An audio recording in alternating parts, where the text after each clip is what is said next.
These Chinese products sold in the US are now subject to a mammoth 104% tariff. That's after US President Donald Trump hiked levies on all imported goods from China, as the two countries engage in a trade war showdown. Right now, China's paying a 104% tariff. Think of it, 104%.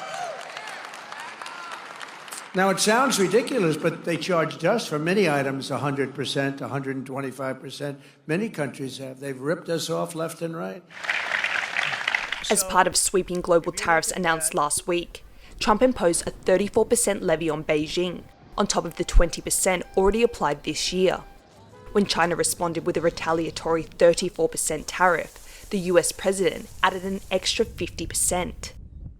The White House says nearly 70 countries impacted by the measure are attempting to negotiate a deal with the US, including Taiwan, and China should too.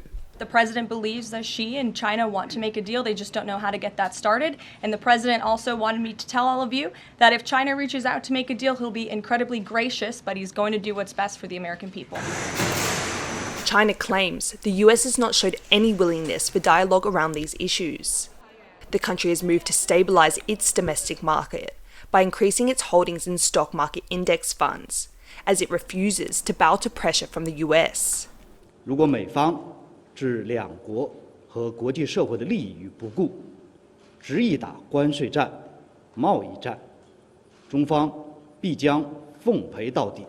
Economic analysts believe Trump's dramatic trade escalation with China is aiming to reconstruct the global supply chain by attempting to force Beijing's hand to reduce the US trade deficit and negotiate on what America sees as unfair trade practices.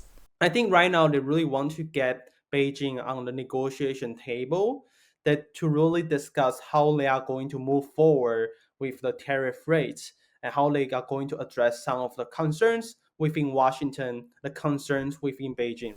But the 104% tariff will not only hurt China. American importers who rely on Chinese markets will bear the cost of tariffs and pass that on to consumers. After this week, we might going to increase the price for those the products. I mean those ingredient and then the sauce. How much they pretend? How much will be?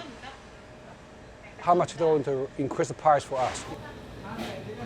Markets are already feeling the pain, with stocks across Asia plummeting. Despite the financial turmoil, Trump has pushed ahead with the latest tariff measures. The focus is now on how China will respond to the escalation and how the impacts of a trade war between the world's two biggest economies will ripple across the globe. Dolphine, Chen and Rosie Grenenger for TaiwanPlus.